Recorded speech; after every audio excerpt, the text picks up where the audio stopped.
Hey, it's Pete and Kyle. Today's podcast being brought to you by Ricky's All Day Grill here in Peterborough because they simply allowed us to come here on a cold November morning to tape the podcast. So we're going to make them a sponsor just like that. Just like that. It's I haven't been here in a while.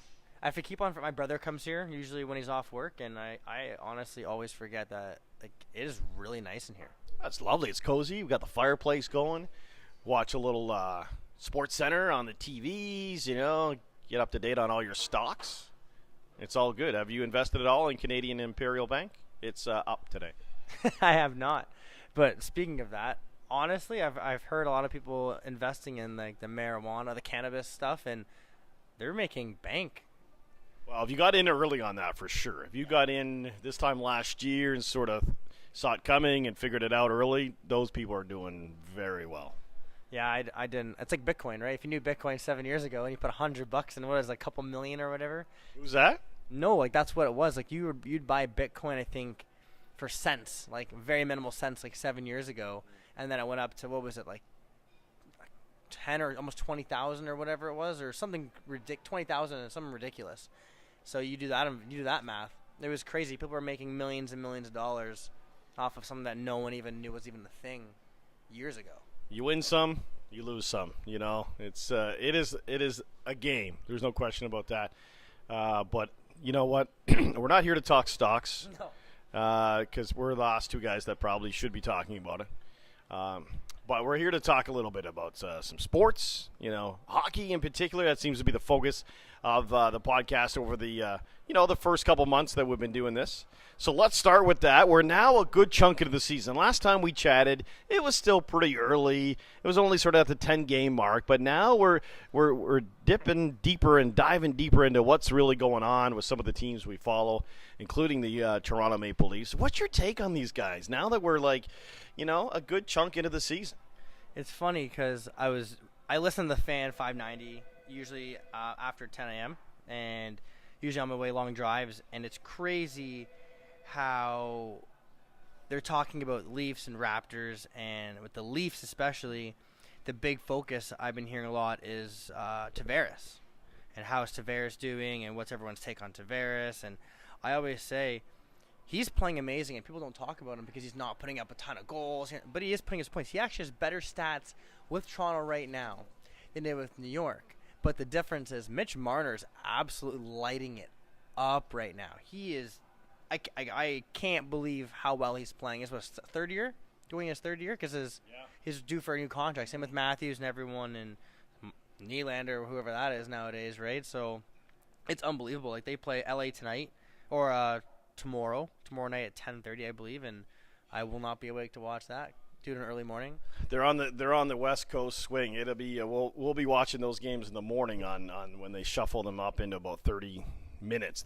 That's my time to shine. Get up at about 4:30 and watch the Leafs game in a half an hour. That's way better use of my time. I like that. Or watch Jay and Dan, our pals there, and see some of the highlights. But you talk about a guy like Mitch Marner, and he may not even be a Toronto Maple Leaf if it wasn't for Mark Hunter, who was, of course, knew Mitch Marner from his London Knights days and had him there. And then the Leafs brought in Mark Hunter, and he was the one that convinced him, we need to take this kid. I know he looks like he's in Pee-wee, but we need to take him. And they did, and things are just working out so fantastic. What scares me a little bit is that the Leafs kind of let Mark Hunter get away from them. He's just back in London doing his thing now with the Knights. And I would have loved to see the Leafs somehow been able to find room for a guy like Mark Hunter, but maybe there just wasn't enough room for Mark Hunter and a Kyle Dubas at the same time. I don't know. Yeah, like I to be honest, I don't know too much about either. I know that Kyle Dubas is young. He's like 32, or he's in his early 30s. He's really, really young, and I believe the youngest in the league. And I believe he was under the last previous GM. And I guess and anything now, it's who you know. And you know what? He has done a good job this far. He has a pretty interesting task at hand because, like we've talked about in the last couple podcasts, the weakest part about this team is the defense core.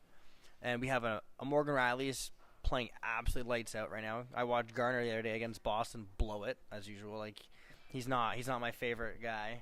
He doesn't seem to play well against Boston. He doesn't play as well about almost anybody. He is a strong fourth or fifth defenseman, and right now, like the biggest thing on the analysts are talking about is getting Nylander traded. Trade him this year, but they also don't want to get rid of him. But even if he comes back, like Pete, where does he fit in the lineup? Where do you think he fits in the lineup? Because first, second, and third line right now are all rolling on all cylinders. Connor Brown, I think, is on the fourth line. He's producing. So, like, where would you put Mitch Marner right now if you said yes, I signed today, and you're Babcock? Where do you put him in the lineup? I don't know where you put Marner. You keep him where he is. I mean, where do you put Nylander? Wow. I know it's easier said than done, and we're just fans, so we can play the armchair quarterback sort of thing. But, I mean, wouldn't it be fantastic, in my mind, if you were able to trade Nylander for a stud defenseman? And I know stud defensemen are hard to find. If you have one, you don't want to give one up. But is there a team out there that's already throwing in the towel a little bit, looking at things going, we're not off to a good start. We want to get a lottery pick, to be honest with you. So here's a stud defenseman. We'll take Nylander. And we'll take a good chunk of that contract that he wants. And we'll re-sign him. But wouldn't that be something? Wouldn't Kyle Dubas be just the king of Toronto? He's already very popular. He's a young GM, but people love him already. Could you imagine if they were able to pluck if LA continues to tank? I mean, could they possibly get a Drew Doughty, or am I dreaming? It's possible. The biggest thing that people are talking about is Carolina. Like, I'm trying to pull it up on my phone. I don't remember this defenseman's name. They need a right-hand defenseman shot on the point. He is absolute lights out. And the biggest thing is that they're talking about trading Nylander. Not one for one. It'll be Nylander for that guy and a potential pick. That's what I think they're going to have to do. There's no way they can just trade up Nylander. There's no one on the market, I believe, from a defenseman perspective, that is good enough to trade one off for Nylander. And one of the things that they keep talking about is if he goes to Carolina, that seems to be the biggest team invested in. We want this guy, is Carolina. And they keep talking about, is Nylander going to take a pay cut to sign with the Leafs because he's so young. He's, I believe, 22 years old, living in downtown Toronto, the party life, the nightlife. His friends are already all there to enjoy it.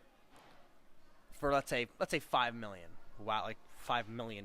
Crazy at 22 years old. For let's say for 4 years, for $20 million, right? Or do you go and take 7.5 in Carolina, where it's pretty much a retirement city? And that's the biggest thing they're talking about, is a lot of these pros don't mind going to Arizona or to Carolina or these other suburb teams, because they can buy a huge mansion for a couple $1 million versus spending 10, and they get a big pay cut, and they actually can let them have a life, like live a retirement life in that kind of city. So that's what's going on. Nylander needs to make that decision.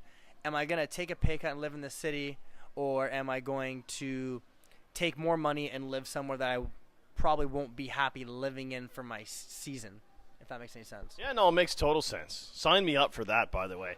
I could handle playing for Arizona or Carolina any day, and you're right. You could get a house property twice as big for half the price compared to what you can do in Toronto right now. But who knows what's going through his mind? Maybe sometimes they say the Stanley Cup isn't the end-all be-all for some of these players, especially guys that come from Europe sometimes, although he's lived a lot of his life here in North America, so I'm sure he appreciates what the Stanley Cup is all about.